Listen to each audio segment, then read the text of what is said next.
शाम ढल रही थी और शहर के सबसे पुराने बत्ती गुल मार्केट में रौनक अपने चरम पर थी। इसी भीड़ में थी सरिता देवी, जिनकी आंखों में समझदारी और चेहरे पर एक शांत सुकून था। वो बाजार के एक कोने में अपनी छोटी सी टोकरी लगाए बैठे रहीमू चाचा से मछली खरीद रही थी। तभी पुलिस की एक जीप तेज ब्रेक लगाकर रुकी। उससे एक भारी भरकम दारोगा उतरा, जिसकी तोंद वर्दी से बाहर झांक रही थी और मूंछों पर घमंड का ताव था। उसने आते ही रहीमू चाचा को घूरा। ए बुढ़े, तेरी हिम्मत कैसे हुई यहां गंदगी फैलाने की, चल निकल यहां से। रहीमू चाचा कुछ कह पाते उससे पहले ही दारोगा ने मछली से भरी टोकरी पर जोर से लात मार दी। ताजी मछलियां सड़क की धूल और गंदगी में बिखर गई। यह देखकर सरिता देवी का खून खौल उठा। दारोगा ने आव देखा ना ताव और बुजुर्ग रहीमू चाचा को गालियां देनी शुरू कर दी। अब सरिता देवी से रहा नहीं गया। वह आगे बढ़ी और शांत मगर मजबूत आवाज में बोली, भाई साहब, थोड़ा आराम से बात कीजिए। यह भी इंसान है। आप बहुत गलत कर रहे हैं। दारोगा ने उन्हें घूर कर देखा। तू कौन है, बिना टाई के वकील बन रही है? यह तेरा क्या लगता है यह मेरा इलाका है? मैं जो चाहूं कर सकता हूं। चल निकल यहां से। सरिता देवी अपनी जगह डटी रही। आप गलत कर रहे हैं। अगर मैंने अपनी बेटी को बता दिया तो तुम्हारे साथ जो होगा वह तुम सोच भी नहीं सकते। यह सुनते ही दारोगा का गुस्सा 7वें आसमान पर पहुंच गया। वो जोर से हंसा, तेरी बेटी क्या प्रधानमंत्री है जो धमकी दे रही है? और आत के 7वें। इतना कहते ही उसने अपना भारी हाथ उठाया और सरिता देवी के गाल पर एक जोरदार थप्पड़ जड़ दिया। छटाक की आवाज से बाजार में सन्नाटा पसर गया। सरिता देवी लड़खड़ाकर जमीन पर गिर पड़ी। दारोगा हंसा, अब आई अक्ल ठिकाने, निकल जा वरना हड्डी पसली एक कर दूंगा। अपमान से कांपते हाथों से सरिता देवी ने पर्स से अपना फोन निकाला और सीधे अपनी बेटी को फोन लगाया। कुछ ही मिनटों में सादे कपड़ों में एक आम सी लड़की भीड़ को चीरती हुई वहां पहुंची। अपनी मां को जमीन पर इस हालत में देखते ही उसकी आंखें सुलग उठी। वो सीधा दारोगा के पास गई और बोली, तुम्हारी हिम्मत कैसे हुई मेरी मां पर हाथ उठाने की? लो आ गई। एक और वकील, दारोगा ने कहा, और बिना सोचे समझे उसे भी एक थप्पड़ जड़ दिया। लड़की ने अपना गाल सहलाया। उसकी आंखों में अब गुस्सा नहीं बल्कि बर्फीली शांति थी। उसने अपनी जेब से एक आईडी कार्ड निकाला और दारोगा के चेहरे के सामने लहराते हुए कहा, मैं कीर्ति चौहान, इस शहर की एसपी। नाम सुनते ही दारोगा की पट गीली हो गई। फिर जो हुआ पूरा बाजार देखता रह गया।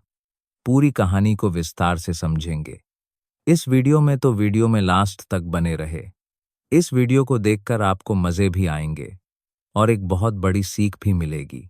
तो वीडियो को आधा अधूरा ना छोड़ें और वीडियो को एक प्यारा सा लाइक करके चैनल को सब्सक्राइब भी कर दीजिए।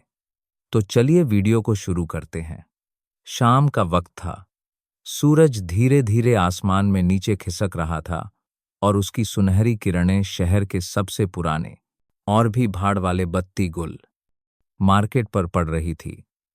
इस बाजार का नाम ऐसा क्यों था, कोई नहीं जानता था, पर यहां जिंदगी की रौनक कभी कम नहीं होती थी।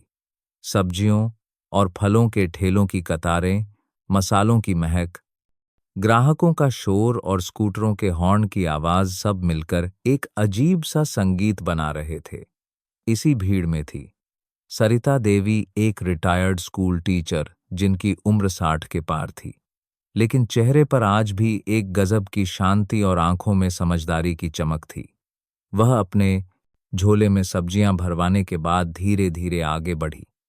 उनकी नज़र बाजार के एक कोने में नाली के ठीक बगल में अपनी छोटी सी टोकरी लेकर बैठे रहीमू चाचा पर पड़ी। रहीमू चाचा की उम्र 70 से ऊपर होगी। कमर झुक गई थी, चेहरे पर झुर्रियों का जाल था, लेकिन उनकी आंखों में एक ईमानदारी थी। वह ताजी मछलियां बेचकर अपने परिवार का पेट पालते थे। और चाचा कैसे हो, सरिता देवी ने मुस्कुराकर पूछा। रहीमू चाचा ने नजरें उठाकर देखा और उनके मुरझाए चेहरे पर एक हल्की सी मुस्कान आ गई। अरे मैम साहब, आप बस अल्लाह का करम है। आज मछली बहुत ताजा है, नदी की है, ले जाइए, बिटिया को बहुत पसंद आएगी। रहीमू चाचा जानते थे कि सरिता देवी की बेटी कीर्ति एक बड़ी अफसर है। उन्हें यह भी पता था कि कीर्ति को रहीमू चाचा के हाथ की मछली बहुत पसंद है। हाँ चाचा, वही तो लेने आई हूं। आज कीर्ति आने वाली है, 1 किलो तौल दो, अच्छे से देखकर। रहीमू चाचा खुशी खुशी मछली तौलने लगे। वह अभी मछली को कागज में लपेट ही रहे थे कि एक भारी भरकम आवाज ने पूरे माहौल को कंपा दिया। ए बूढ़े, यहां क्या कर रहा है रे? सबकी नजरें उस तरफ घूम गई।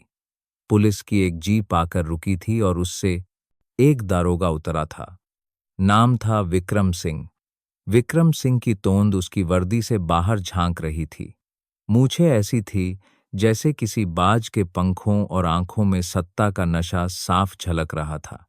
वो इस इलाके का नया दारोगा था और अपनी हनक बनाने के लिए किसी भी हद तक जागा सकता था।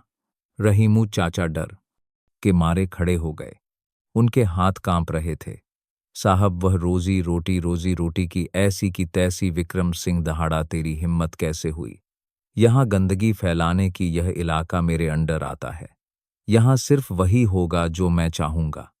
चल निकल यहां से। सरिता देवी जो यह सब देख रही थी, उन्हें बहुत बुरा लगा। वो आगे बढ़कर कुछ कहना चाहती थी, लेकिन तभी विक्रम सिंह ने एक ऐसी हरकत की जिसे देखकर सबका दिल दहल गया।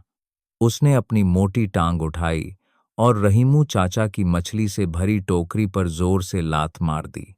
छन्न की आवाज के साथ टोकरी हवा में उछली और सारी ताजी मछलियां गंदे पानी और सड़क की धूल में बिखर गई। रहीमू चाचा की आंखों में आंसू आ गए। वो अपनी बर्बाद हुई रोजी रोटी को ऐसे देख रहे थे जैसे किसी ने उनके बच्चे को मार दिया हो। साहब, यह क्या किया आपने? गरीब की हाय लगेगी। वह बस इतना केस ने पान डो में सान कर राज पान पोर्स की दो ले बात हुई रोजी रोटी को ऐसे देख रहे थे ही कह पाए। विक्रम सिंह हंसा, एक बहुत ही घटिया और क्रूर हंसी। हाय लगेगी तेरी, हाय मेरा क्या उखाड़ लेगी। रे चल भाग यहां से, नहीं तो इसी डंडे से तेरी टांगे तोड़ दूंगा। और उसने रहीमू चाचा को गंदी गंदी गालियां देनी शुरू कर दी।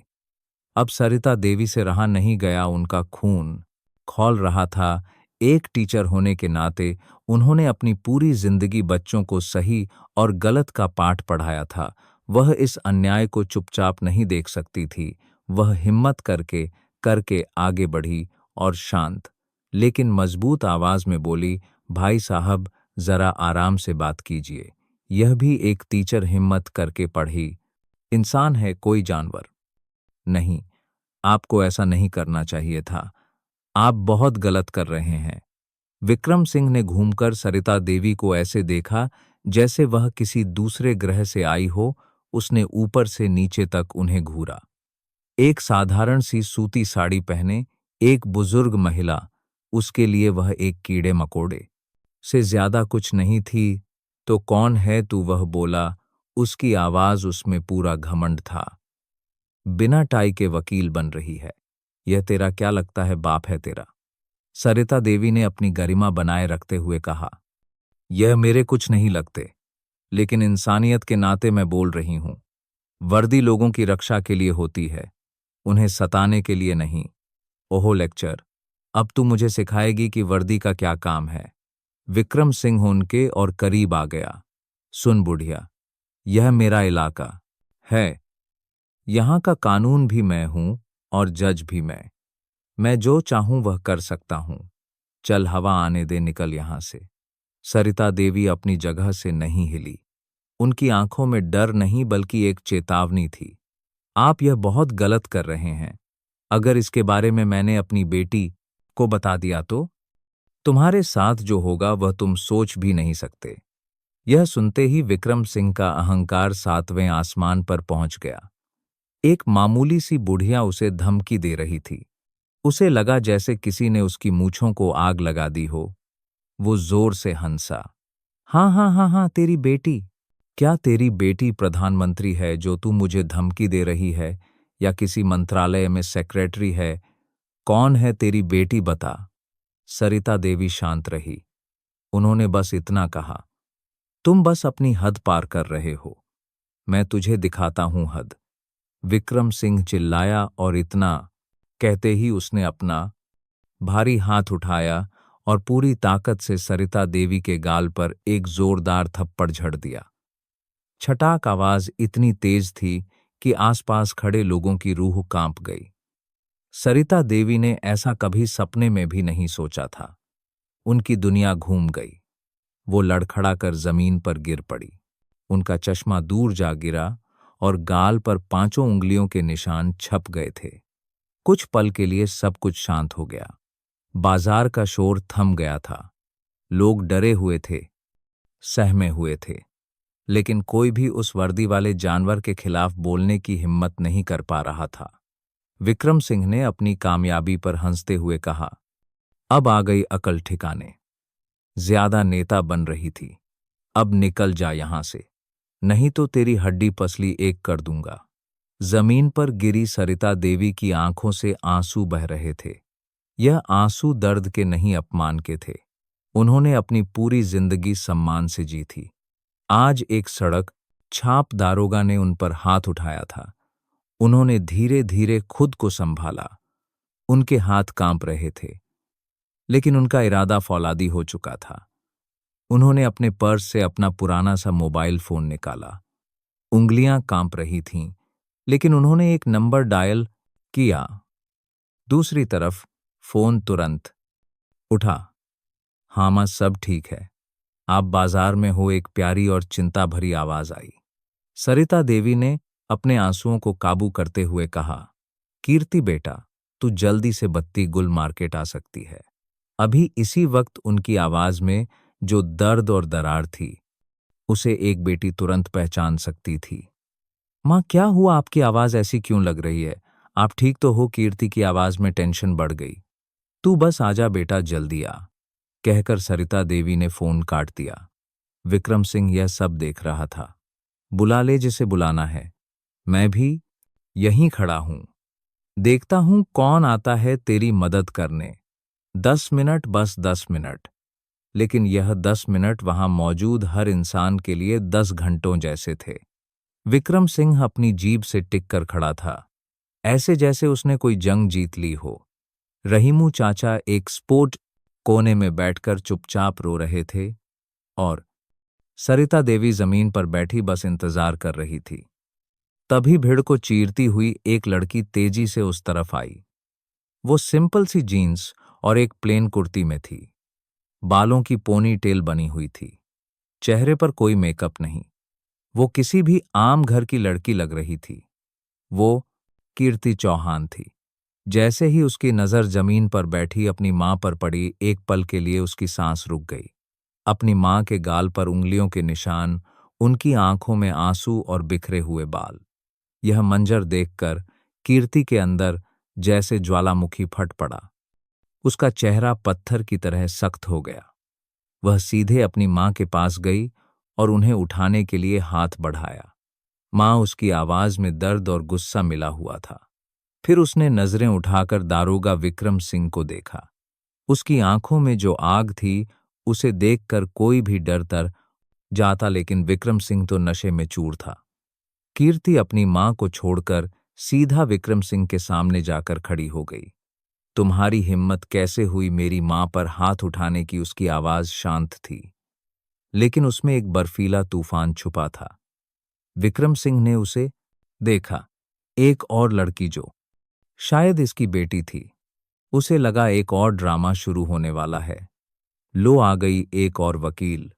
उसने घटिया अंदाज में कहा, पहले मां भाषण दे रही थी, अब बेटी आ गई। तू भी अपनी मां की तरह मार खाना चाहती है क्या? कीर्ति ने एक लंबी सांस ली। मैंने जो पूछा उसका जवाब दो।